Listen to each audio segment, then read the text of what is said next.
नमस्कार। माली समाचार हिंदी में आपका स्वागत है। मैं दिनेश माली। क्या नीतीश के दाव की काट के रूप में इसे प्लान बी को लागू कर देगी भारतीय जनता पार्टी? आइए जानते हैं विस्तार से। वर्ष 1990 में जब केंद्र की वीपी सिंह सरकार ने सरकारी नौकरियों में 27% आरक्षण देने वाली मंडल आयोग की रिपोर्ट को मंजूर कर दी, उस वक्त एक नारा देश में खूब चर्चित हुआ था। मतलब साफ था कि देश में सरकारी नौकरियां और आर्थिक विकास में हर जाति की हिस्सेदारी देश या राज्य में उनकी जनसंख्या के अनुपात में होगी। अब इसमें जाति के अनुपात में जनप्रतिनिधित्व की मांग भी जुड़ गई है। राजनीतिक शब्दावली में यही सामाजिक न्याय है। उसी सियासत की ताजा कड़ी के रूप में 33 बरस बाद बिहार में जातीय जनगणना सर्वे के आंकड़े जारी कर मुख्यमंत्री नीतीश कुमार ने विपक्ष की ओर से अपना राजनीतिक ब्रह्मास्त्र चला दिया है। जाति जनगणना की मांग को अब तक टालते आ रही भाजपा इस नए दाव को लेकर रक्षात्मक मुद्रा में है। हिंदू समाज को एक इकाई के रूप में मानकर हिंदुत्व की राजनीति करने वाली भारतीय जनता पार्टी और संघ इसकी क्या काट पेश करते हैं, इस पर समूचे देश की नजर रहेगी।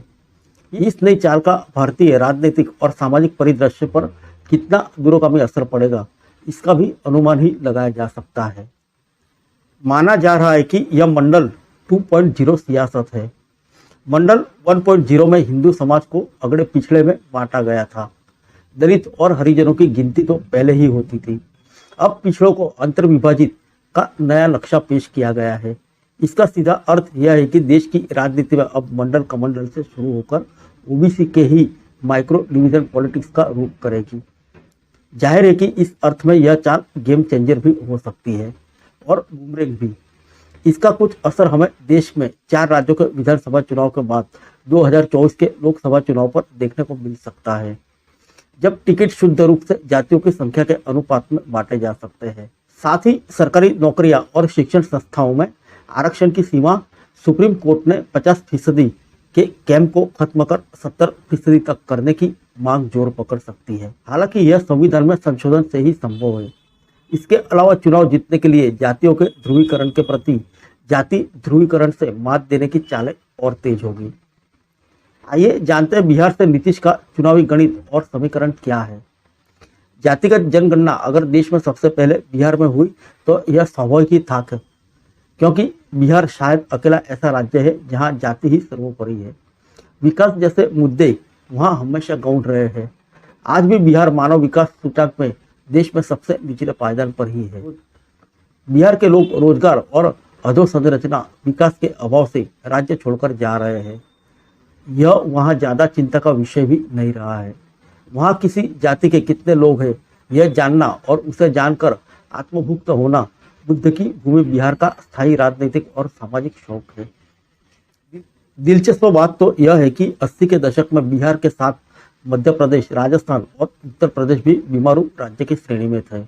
लेकिन 40 सालों में ये तीनों राज्यों विकास की दौड़ में बिहार की तुलना में बहुत आगे निकल गए हैं। लेकिन बिहार जातियों की गिनती करके खुश है।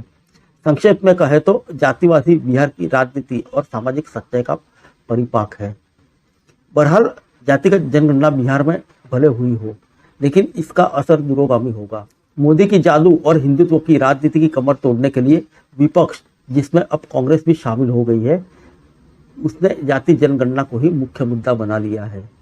सोच यही है कि हिंदुत्व के मुद्दे पर काफी हद तक एकजुट हुई हिंदू जातियों को वापस माइक्रो लेवल पर विभाजित करने से नया ध्रुवीकरण होगा और विपक्ष के लिए राजनीतिक स्पेस बनेगा।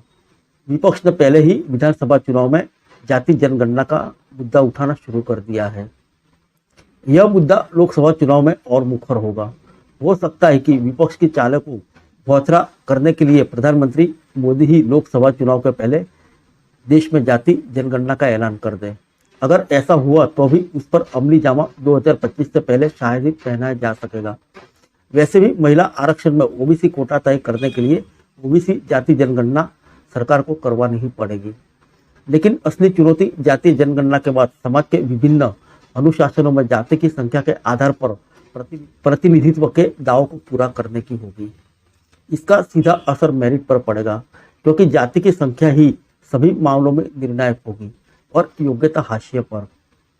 देश में अगली जाति की लोक संख्या कम होने से ज्यादातर राज्यों में राजनीतिक रूप से पहले ही किनारे किए जा चुके हैं। उनकी संख्या कुल 15% से ज्यादा न होने से नीति निर्धारण में भी उनकी हिस्सेदारी घटती जाएगी।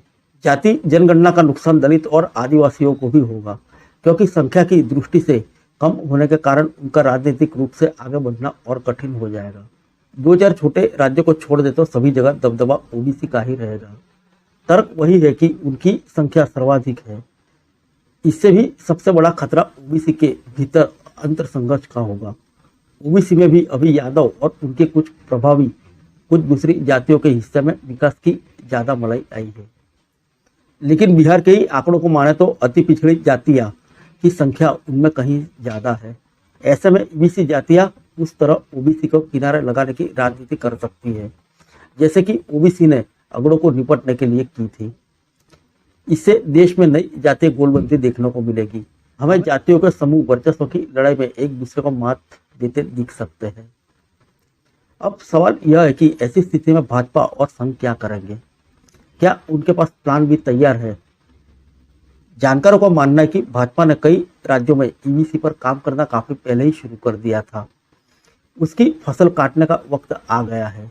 इसमें कितनी सच्चाई है यह जल्द पता चलेगा। उधर विपक्ष के कुछ ओबीसी नेता कुछ भी कहे, लेकिन नरेंद्र मोदी के रूप में आज देश की सत्ता ओबीसी के हाथ में है। अगड़ों और मोदी की अगड़ों में भी लोकप्रियता है। यही संदेश समूचे पिछड़े वर्ग में है। इसके विपरीत विपक्ष के पास कोई दमदार और देश भर लोकप्रिय ओबीसी चेहरा नहीं है।